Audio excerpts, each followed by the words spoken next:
Let's examine this monumental mid-19th century book by the famous historian, or well-known historian, Samuel Drake. It's in a period half-leather binding like so. Spine is gilt lettered with raised bands. The boards are marbled paper. And the book begins with this long, oblong folding, panoramic bird's eye prospect view of Boston, taken from Bunker Hill, like so. And it's 1856, right here. And it's a complete history of Boston. There is, after the, well, I'll just show you because it's interesting to see the extent of the illustrations throughout. Once we get past this, here's a list of all of the various images. They call them engravings. Well, some are line engravings or wood engravings, and others are steel engravings and so on. But these are essentially images.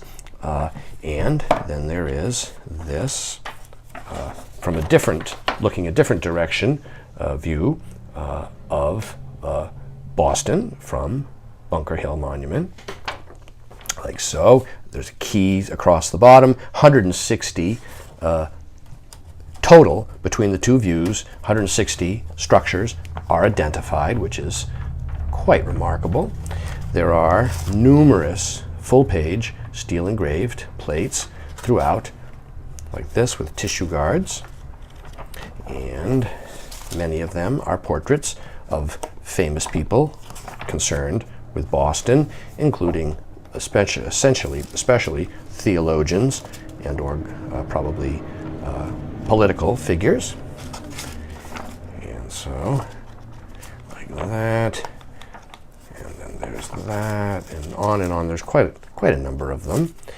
And there is also, when we get back here a little further, we'll see there's another folding plate, a view plate of Boston, based on a very famous one by Governor Pownall, like this, and originally appeared in 1757. And so there's that. That's a finely done engraved image. And there is an extensive index like this at the rear, we see. And there's an appendix there. That's quite extensive. And it goes on. And then we have like this. And so there's also these small in-text illustrations like that. That's actually a reproduction of a Paul Revere woodcut, and on and on. And so it's clean, tight, and sound internally. And Samuel Adams, a brewer, to this day, Sam Adams beer in Boston is still widely available. And, well, okay, it's his namesake, but not his recipe, I don't think. And so this book is currently, that's a nice map, available online now from me, Brian DeMambro.